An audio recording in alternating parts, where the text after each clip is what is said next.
This is the new BMW iX3 and it's the most important new BMW since I've been a motoring journalist, so for quite a long time. It's the very first of their new Neue Klasse vehicles which will be introduced. The next one will be the replacement for the 3 Series saloon. You can't have a look inside it yet, you're going to have to wait till later. This Neue Klasse idea represents a fundamental change in the way BMW is going to build cars. Crucially, the iX3 doesn't share its platform with an internal combustion engine car like the old iX3 did. From now on, every electric BMW will get an EV-only Neue Klasse platform. This unlocks some game-changing tech, more range, and it should make it more fun to drive. Also, a large part of the Neue Klasse vehicles are built from recycled materials such as these plastic bottles. Is that annoying? And most importantly of all, the iX3 showcases BMW's Neue Klasse design language, which has got keyboard warriors on the internet going all... Are they right? Or does the iX3 represent a bright new future for BMW? Let's find out. The first thing I thought when I saw this car was, do you know what, from the front, this really looks like the concept. It does, doesn't it? We have this really cool light design here, and you can have different welcome animations. I'll show you some of those now. And then you've got this smaller kidney grille, which is reminiscent of the Neue Klasse from like the 60s and 70s and stuff. The original Neue Klasse cars were a range of sporty BMW saloons and coupes from the 1960s. Their tall vertical grilles were considered a bit weird back then, but despite this, they helped save the company from financial disaster. Now, BMW is reinventing itself again for the electric age, and it's chose to honour the original Neue Klasse cars by using similar vertical grilles on this iX3. Despite their eye-catching illuminated frame, these grilles aren't just for show. They also contain loads of sensors for the car's driver assistance tech.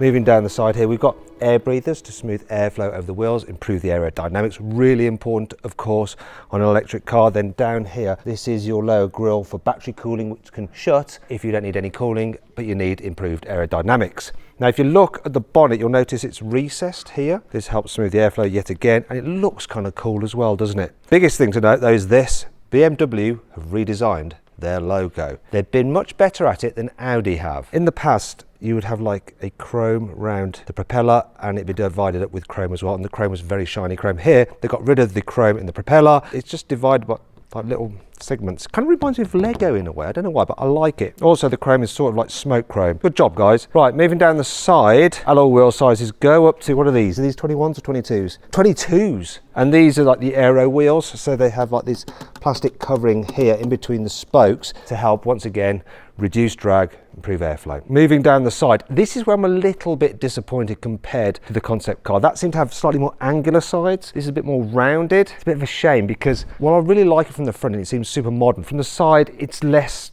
wow. Now, one thing you do have though is pop-out door handles, but unlike some other pop-out door handles from other manufacturers, I do like the way they work. So press that, pops out, and you don't actually pull on that, it just senses that you're like putting pressure on it, it just opens the door. I like that. I also like the fact that we haven't got some little cameras for door mirrors. These are proper door mirrors, like a bit of old school. Okay, down at the bottom here, this side like kind of blends in and you've got this crease here. In fact, I was speaking to one of the designers and they were saying that when we put a crease on the car, it's a very definite crease. You can really see that over the rear wheel arches as well. Gives it quite a strong stance. Speaking of which, when you go to the rear, you will notice that it's got quite wide hips. Sort of Porsche 911-y. Look at the people from BMW looking a bit cross that I've mentioned a rivals brand. But what that does is, one, make it look cool, but also it's apparently good for the aerodynamics. And something that's really interesting is this. You see the way these panels here are squared off? That actually helps the aero as well, which just allows the air to just break over the back of the vehicle. Now, like at the front, you have like this recessed area there. This combines with this to help the airflow over the back of the car. And you have a rear diffuser that these bits don't do anything. They're supposed to mimic Venturi tunnels. They do nothing, but underneath the car, it's completely flat and it's flat all the way around here, which once again improves the airflow, reduces the drag. At the back, we've got these huge tail lights. Once again, they'll give a different signature depending on what you selected in the car. So here's a look at those. Overall, the drag coefficient of this car is 0.24 CD, which apparently is the same as an i4 saloon. Obviously, being an SUV, taller, you're going to have more drag, so it's really impressive that they got it down to the same as that car. But this is how it compares to some other SUVs. Less drag means more range, and BMW says the iX3 can manage up to 500 miles on a full charge. That's around 200 miles further than the old iX3 could do. But, as well as new aero, this car has a very clever battery. For starters, it's huge. 180 kilowatt hours, which is about the same size as you get in an i7. But it also has new cells that make it lighter and help it charge much more quickly. I'll explain more later, but first, let's check out the iX3's cabin.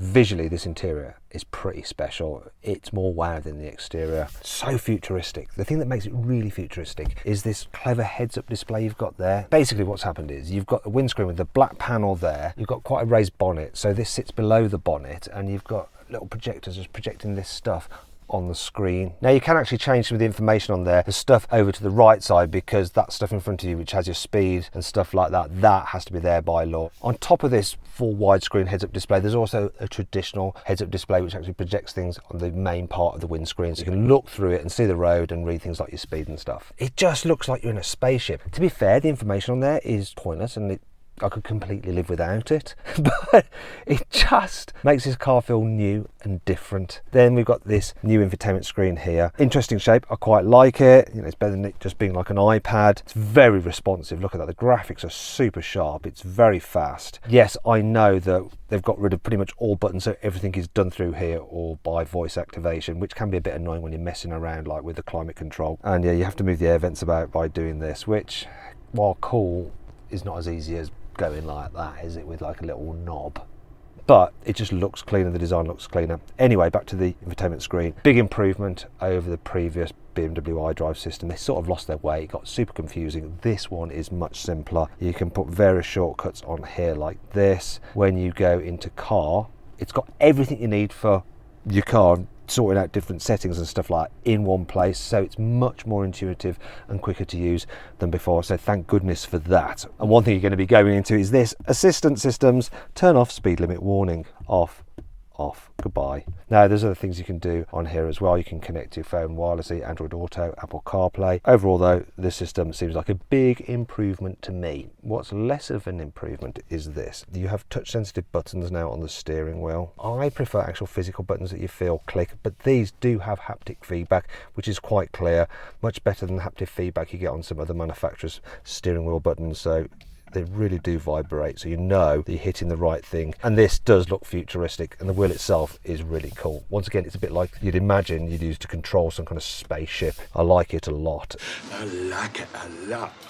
And thank goodness the quality's improved over more recent BMWs. The indicator stalks just are more damped than they are on something like the new X3, for instance, which is all a bit kind of like, feels quite cheap when you operate that. And that matters because you touch this a lot and you want it to feel expensive. After all, it is an expensive car. It's a BMW.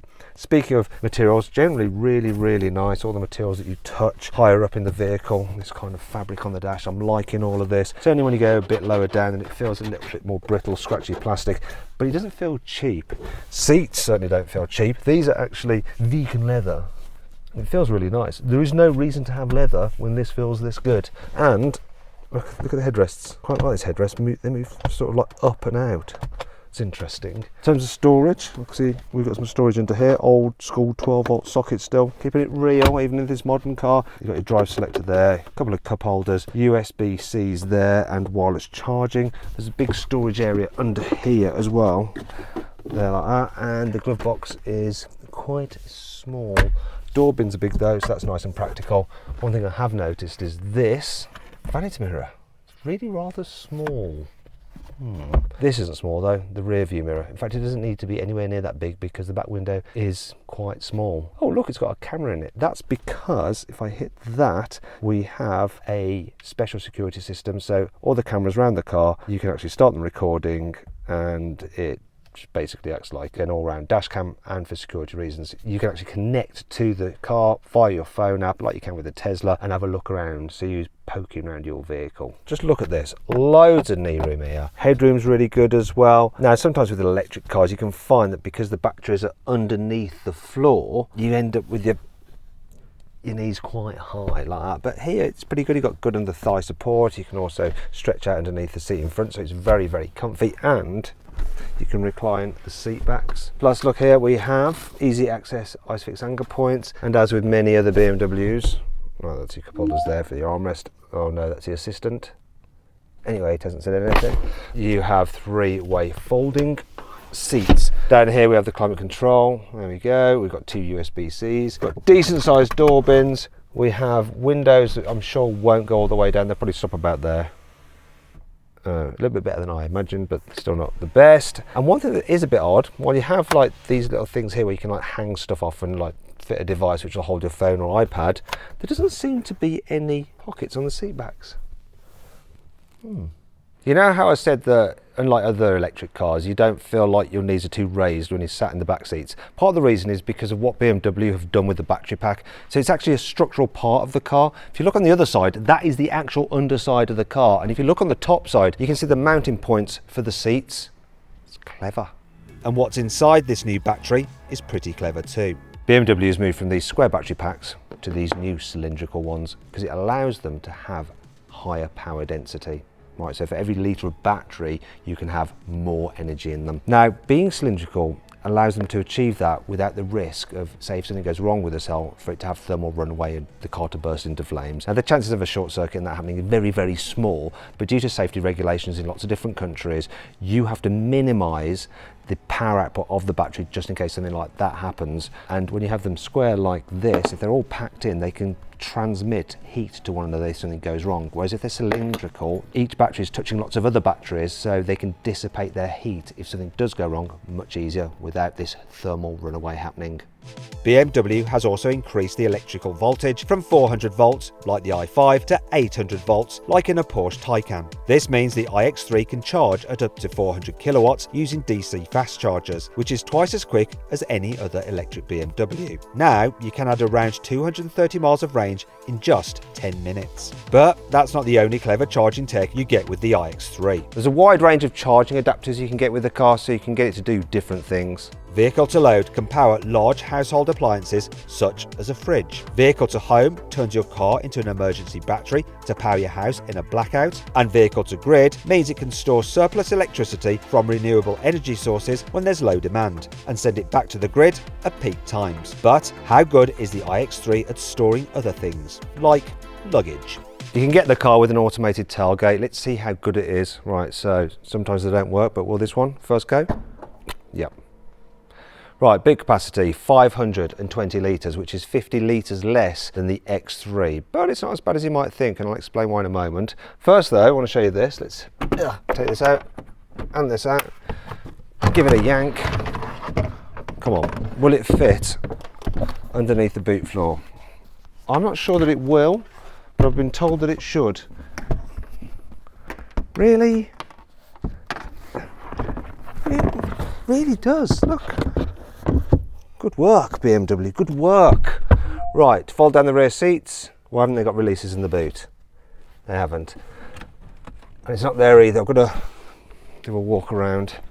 There's one. Lock it into place, do the other side. There we are. As you can see, with no load lip, it's quite a smooth transition to the front part, but obviously it's not completely flat, but it's fine. And we also have some nettage and some tie down points. Where's the 12 volt? It must be in here somewhere. Where are you? No? No. I cannot find one. Now let's just check under the bonnet. There we are. Is there a front boot? Well, I know full well because I've been briefed. Yes, there is. The first on a modern BMW. Front trunk or front boot. This is particularly common in electric vehicles, which don't have a large engine occupying the front space, and also in some rear-engined cars like older Volkswagen Beetles or Porsche 911s. Oh, don't mention the competition. Okay, thank you, Gemini. I don't know why that just chimed in, but it did.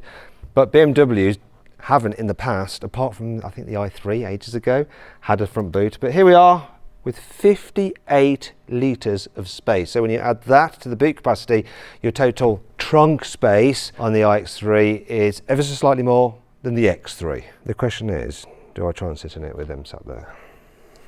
What do you reckon, Lewis? Yes. I can't. It's too cringe. I'm like a cat with an open box. Some of this extra fruit space was made possible by the iX3's clever new electrical system. Rather than loads of separate control modules, it groups all the car's computers into 4 super brains. There's one for the entertainment, one for the climate controls, one for the autonomous driving tech, and one for the stability control and driving dynamics. That last one is actually called the Heart of Joy, and it can process information 10 times quicker than today's cars, which they claim makes the iX3 feel like a proper BMW to drive. Now, I'll be the judge of that when I get to test the car, but this software isn't the only reason why this car should feel more exciting to drive than your average electric SUV. The iX350 has 2 electrical motors, one on each axle. Being a BMW, can you guess which one goes on which axle? Yes, that's the one for the rear, because it's got to have that sporty drive. So yeah, you get the more power, the more expensive motor on the back, whereas the one at the front is there to add support, but it can do this thing that when it's not being used, it can completely decouple, so there's no drain and it doesn't cause any drag, so that improves the efficiency. In fact, these latest motors are 40% more efficient than the previous generation motors, yet they cost 20% less. It's a win-win. In terms of power output, you have 470 horsepower and 645 newton meters of torque combined from the 2 systems. That's over 70 horsepower and 65 more newton meters than you get in the X3 M50. It's close to the 510 horsepower you got in the old X3M. Unfortunately, BMW hasn't confirmed any acceleration or top speed figures, but it has said the new iX3 will cost them just under £59,000. That's about £12,000 less than a new X3 M50, and it's almost £30,000 less than the old X3M. And part of this cost saving is due to BMW using some pretty unusual materials. The wheels are made from 70% recycled aluminium. The front boot cover is made from 30% reclaimed maritime plastics. The seat covers are made from recycled plastic bottles. Apparently, the new iX3 is 42% lower in terms of CO2 for its supply chain. It's quite a big drop. However, as with all modern BMWs, there are plenty of optional upgrades available. You'll be able to get the iX3 with this new MC. Let me just try it out. It's very nice. Also, it's on wheels, so someone could push you along in it. I'd like this at home. In fact, this is how I'm going to get about from now on. Can we go that way, please? Because I need to finish up with a verdict. Thank you. And that's basically all you need to know for now on the new BMW iX3. My first impressions, I like the design of the front, I like the rear. I'm not fully sold on the side profile. It's a bit of a disappointment compared to the actual concept, slightly, I guess. Love the inside. It's like, mwah, all the tech in there, it's great as well. It's gonna be really interesting to see what is the real world range of this car. How close can it get to those claim figures? We're gonna find out, and I wanna try the Heart of Joy, the driving dynamics on this car, because it's supposed to be really, really special. So to make sure you don't miss out on that, subscribe to this channel. Thanks for watching, and I'll see you next time.